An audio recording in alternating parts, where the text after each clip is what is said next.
Thank you. Thank you. Thank you so much. Thank you, everybody. Please have a seat. Well, first of all, let me thank Dr. Collins, not just for the introduction, but for his incredible leadership at NIH. Those of you who know Francis also know that he's quite a gifted singer and musician, so I was asking whether he was going to be willing to sing the introduction, and he declined, but his leadership has been extraordinary, and I'm glad I've been promoted to scientist-in-chief. Given my grades in physics, I'm not sure it's deserving, but I hold science in proper esteem, so maybe that gives me a little credit. Today I've invited some of the smartest people in the country, some of the most imaginative and effective researchers in the country, some very smart people, to talk about the challenge that I issued in my State of the Union address, to grow our economy, to create new jobs, to reignite a rising, thriving middle class by investing in one of our core strengths, and that's American innovation. Ideas are what power our economy. It's what sets us apart. It's what America's been all about. We've been a nation of dreamers and risk takers. People who see what nobody else sees sooner than anybody else sees it.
In fact, some of the best products and services spin off completely from unintended research that nobody expected to have certain applications. Businesses then use that technology to create countless new jobs. So the founders of Google got their early support from the National Science Foundation. Hi, I'm Dan Evans, and I'm a Program Director at the National Science Foundation. NSF's mission is to keep the United States at the forefront of science and technology, and we do that primarily by supporting basic research at US colleges and universities. But our mission isn't just scientific, it's also educational. And the NSF goes further than that. We support over 100 basic awards to enable US scientists to work very closely with their Italian colleagues. notable accomplishment is our work on geology. Thank you very much. Geology also plays a role in geotechnical engineering and is a major academic discipline. With geoengineers, they don't seem to take the consequences into account. The planet is like a giant physics lab for them, and they seem to not be able to look outside that bubble. These are what geoengineering is weather modification on a global scale. Many refer to this as chemtrails. This aircraft you see spraying right now is a KC-10, and the nozzles are visible. You see inside the circles, and you can see them shutting on and off in a moment as you watch this tape roll. And the dispute as to whether or not these programs are going on is really a moot point. We have more than enough data. We have actual footage, as you're seeing now, to show that these tankers are indeed spraying at altitude. The materials we see showing up in the ground are the exact materials named in numerous geoengineering patents, as many as 150 patents. So at this point, the notion that these programs are not going on is simply denial. Skies like this, many have grown to think are natural, but they're anything but. And synergistic effects of environmental and heavy metals. These metals are toxic in and of themselves. When you combine them, they become much more lethal. We've been given studies recently that indicate when mercury and aluminum are combined, toxicity increases as much as 10,000%. Bad equation. Let's add to the equation HAARP, High Frequency Active Auroral Research Program. This is a facility in Alaska. We believe there's 18 such facilities around the globe now. As the ionosphere is hit with these particles, as they ionize the whole atmosphere, make it more conductive, these signals can actually manipulate the jet stream. The data is quite clear on that. They cause a bulge in the atmosphere by heating it to tremendous temperatures, and that manipulates the jet stream. We believe, in fact, we are seeing huge jet stream manipulation. It's part of the reason why California is frying right now. As these clouds are hit with these signals, you see how they align like this. And this is indicative of them being exposed to these radio frequency signals. These are very powerful signals. So every dollar we spend to map the human genome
has returned $140 to our economy.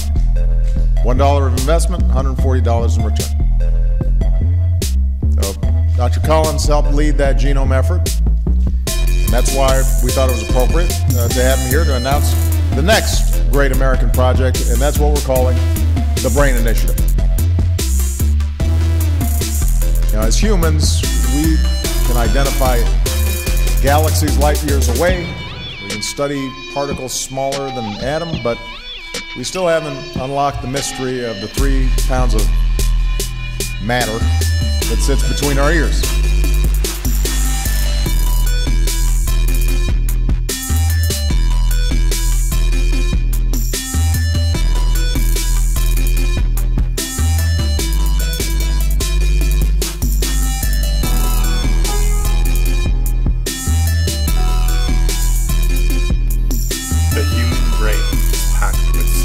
Cells and molecular machines. A baby has 100 billion neurons, passing electrical messages through a quadrillion connections.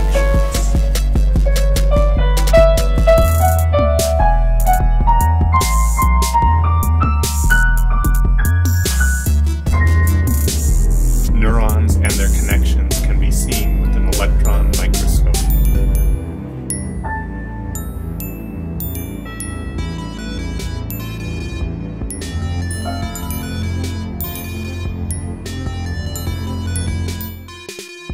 Small molecules excreted by one neuron open pores on a neighbor neuron, allowing sodium and other charged atoms to pass through.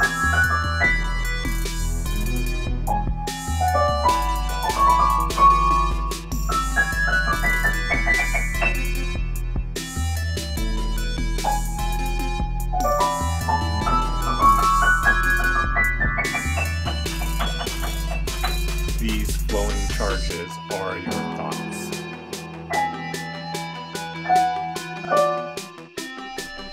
Today, scientists possess the capability to study individual neurons and figure out the main functions of certain areas of the brain. But a human brain contains almost 100 billion neurons, making trillions of connections. So Dr. Collins says it's like listening to the string section and trying to figure out what the whole orchestra sounds like. So as a result, we're still unable to cure diseases like Alzheimer's or autism, or fully reverse the effects of a stroke. And the most powerful computer in the world isn't nearly as intuitive as the one we're born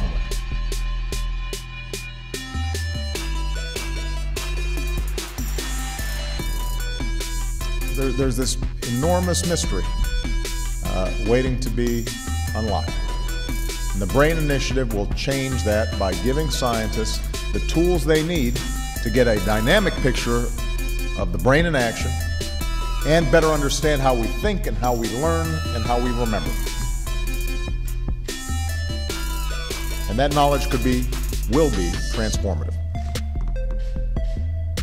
In the budget I will send to Congress next week, I will propose a significant investment by the National Institutes of Health, DARPA, and the National Science Foundation to help get this project off the ground.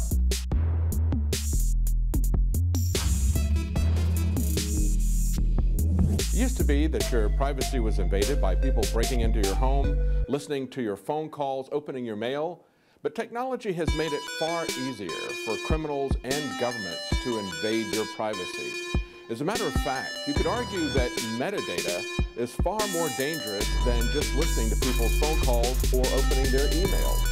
InfoWars has been warning you about this for a long time. Here's just one article from 4 years ago where we told you about Google's cozy relationship with the CIA, joining with them in an internet monitoring project that would scour Twitter accounts, blogs, and websites and be used to, quote, predict the future. Google's venture capital firm and the CIA's In-Q-Tel invested $10 million into a company called Recorded Future. Using metadata, Google and the government can predict not only societal trends, but individual action, knowing better than you do where you will likely be at a certain time. That's being done with metadata, not with your phone calls or your email. But now the surveillance state gets far more intrusive and sinister. Not content to invade your home, your mail, your computer, the government has been working for decades on ways to invade your mind, monitoring your thoughts, controlling your actions, even implanting or changing your memories. And InfoWars has been pointing this out for a long time as well. Look at this article from 11 years ago. Now if you Google it, you'll easily find over 349,000 results in less than half a second. And the government and its media have gone from ridiculing reports of their mind control research, calling you a conspiracy theorist if you report it, to taking credit for it, even putting a humanitarian spin on their demonic creation. The mainstream media is positively giddy about the prospects of mind control and memory manipulation. How will the IT revolution help change our minds, improve our lives? Are we going to cure diseases like Alzheimer's, move objects just by looking at them? DARPA wants you to see the purpose of their research as producing a medical device for Alzheimer's or PTSD. DARPA also wants you to see their militarized robots as something that will save your life in a natural disaster. They want you to believe that building a robot that can run faster than a human is to save you, not to hunt you down. Of course, DARPA's evil inventions could be used for benevolent purposes, but benevolent medical devices are not DARPA's mission. Their mission statement says that it's to overcome multifaceted threats, to wield cyber as a military capability, to open new operational regimes with advanced platforms and weapons, and to build a strong foundation for tomorrow's military. DARPA weaponizes technology. They're not looking for a cure for Alzheimer's. They're not even looking for a cure for PTSD. They're looking for a way to weaponize mind control. Keep that in mind when you hear this. You can actually connect the mind to a computer now and actually begin to, quote, read thoughts. You can type, you can issue commands, and you can even photograph what you're thinking about. Meaning that, in principle, we can photograph a dream. Homeland Security's mission isn't benevolent medical devices either. As InfoWars reported 3 years ago, Homeland Security, as part of their so-called anti-terrorism mission, developed a memory transfer system at the University of Southern California. The Pentagon and Homeland Security pretending that their mind control programs are benevolent medical devices, it's just like the thought police and the interrogators from the novel 1984 calling themselves the Ministry of Love. Homeland has a familiar ring to it and a familiar purpose. Who knows? Maybe we'll upload a vacation you never had. Or maybe they'll use you as a false flag terrorist. Kaku even referenced Total Recall. Tell us your fantasy. We'll give you the memory. You want to be a crime fighter or a world-class athlete or a secret agent? Yeah. Happy trails, man. What happens if our criminal justice system comes up against the fact that memories, eyewitness accounts, cannot be trusted anymore? Finally, Kaku talked about another aspect of brain control besides selectively removing memories or implanting new fictional memories. InfoWars has been covering for a long time the dream of Ray Kurzweil, now Director of Engineering at Google, and of others, that they will transfer their consciousness into machines, that they will merge with machines of what they call the singularity. So, Professor, are we going to be able to live forever, store memory? Well, President Barack Obama and the European Union are going to dump $1 billion, that's billion with a B, not an M, to the Brain Project so that we're going to create basically a disk with all your neural patterns, maybe your memories and thoughts and desires on it.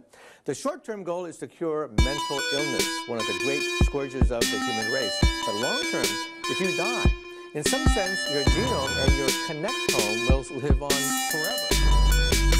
I'm directing my bioethics commission to make sure all of the research is being done in a responsible way. And we're also partnering with the private sector, including leading companies and foundations and research institutions, to tap the nation's brightest minds to help us reach our goal. And of course, none of this will be easy.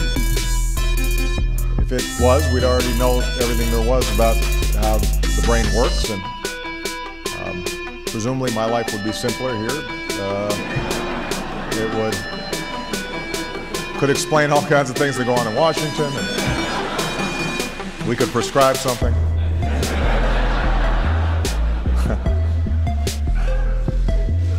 So it won't be easy, but think about what we could do once we do crack this code. Imagine if no family had to feel helpless watching a loved one disappear behind the mask of Parkinson's, or struggle in the grip of epilepsy. Imagine if we could reverse traumatic brain injury or PTSD for our veterans who are coming home. Imagine if someone with a prosthetic limb can now play the piano or throw a baseball as well as anybody else because the wiring from the brain to that prosthetic is direct and triggered by what's already happening in the patient's mind.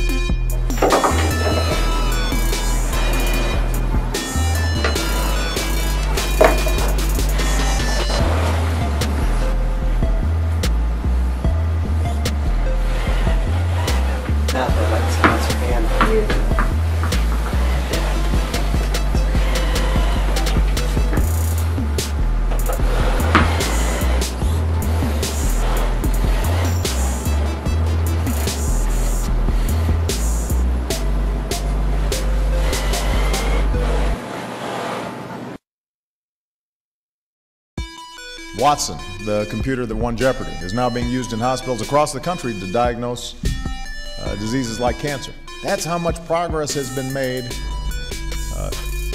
Engineers want to treat DNA more like a programming language.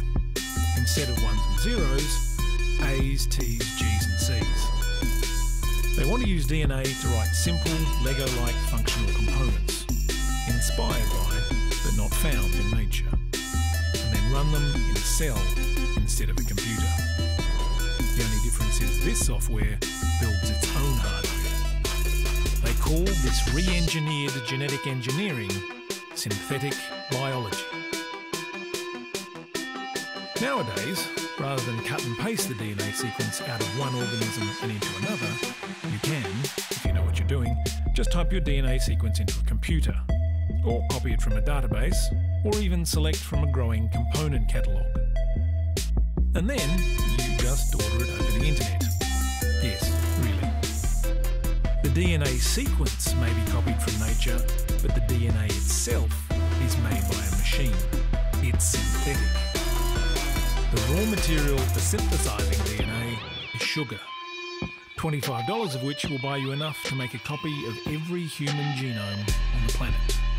The chemical letters are fed into the DNA equivalent of an industrial inkjet printer.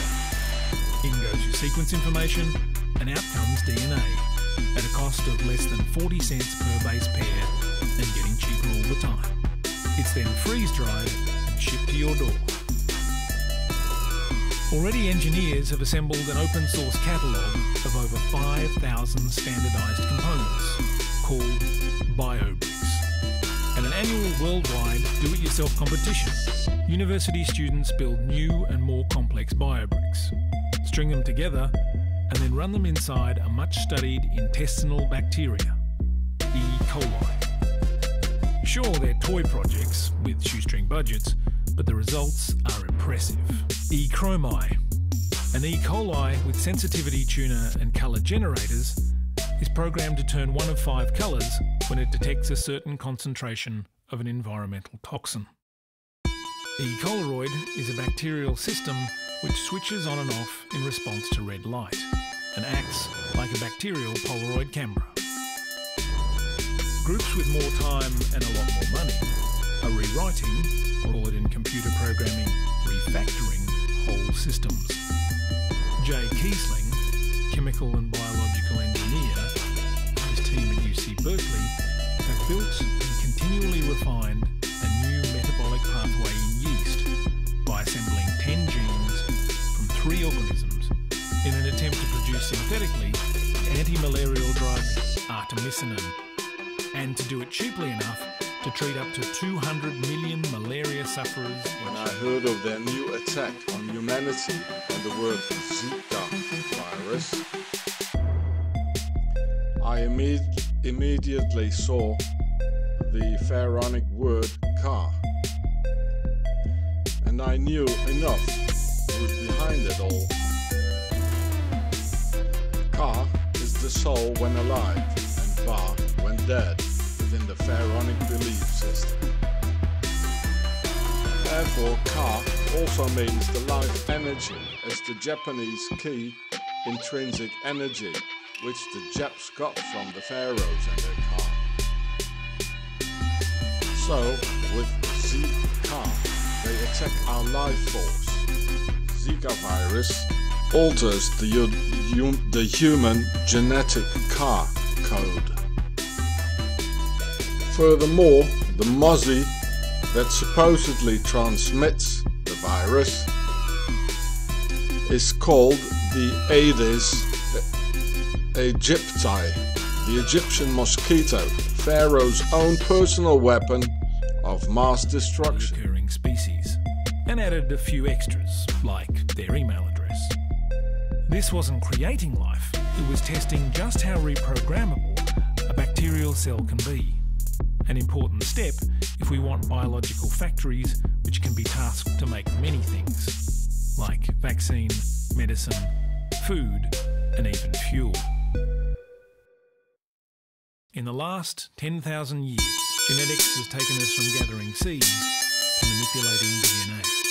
With both liver and kidney transplants, and instead use a vat-grown, all-purpose biological seed organ called liver, which could change the nature of construction, architecture, urban planning, forestry, and even gardening.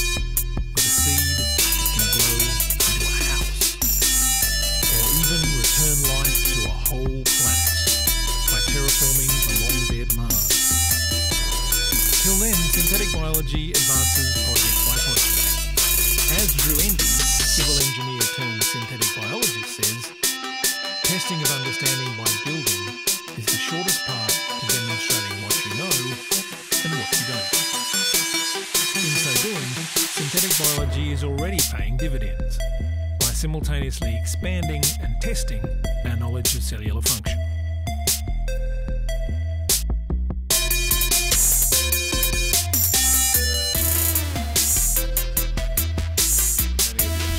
That's how fast we can move when we make the investments. But we can't predict what that next big thing will be. We don't know what life will be like 20 years from now, or 50 years, or 100 years down the road. What we do know is if we keep investing in the most promising solutions to our toughest problems, then things will get better. I don't want our children or grandchildren to look back on this day and wish we had done more to keep America at the cutting edge. I want them to look back and be proud that we took some risks, that we seized this opportunity. That's what the American story is about. That's who we are. That's why this BRAIN initiative is so important. And if we keep taking bold steps like the one we're talking about to learn about the brain, then I'm confident America will continue to lead the world in the next frontiers of human understanding. And all of you are going to help us get there. So I'm very excited. And as we have been programmed mentally, intellectually, one must be aware of this being programmed like a computer. The programming that we are constantly assaulted by throughout our life conditions us, it programs us to a particular worldview. Is they are absolutely propagandizing the world with all of their theses about the nature of the universe that we live in, where we come from, our origins, the origin of the universe, and so forth. The project is literally the secularization of the world, to completely strip the world from religious beliefs. This is the project, and that is why it is called Novus Ordo Seclorum, a new secular or worldly order. A new study says the news media have been pushing a gospel of godlessness on the American public. Sure, it's hard for some of you to believe, but you will never see it more clearly than you will today. I mean, it's just so amazing that creationists were right all along. To be honest, they just didn't have the argumentative skills. All of you are engaged in running your mouth, doing your business, multiplying, buying houses, cars, business, whatever you're doing. And when you're told about God, religion, life, morality, you're saying, look, I ain't got no time for that. Because this media is here and designed to make sure that they ask no critical questions, to make sure that the only thing that they are concerned about is having a good time. The only thing they're concerned about is filling their bellies. The only thing they're concerned about is acquiring more and more material things.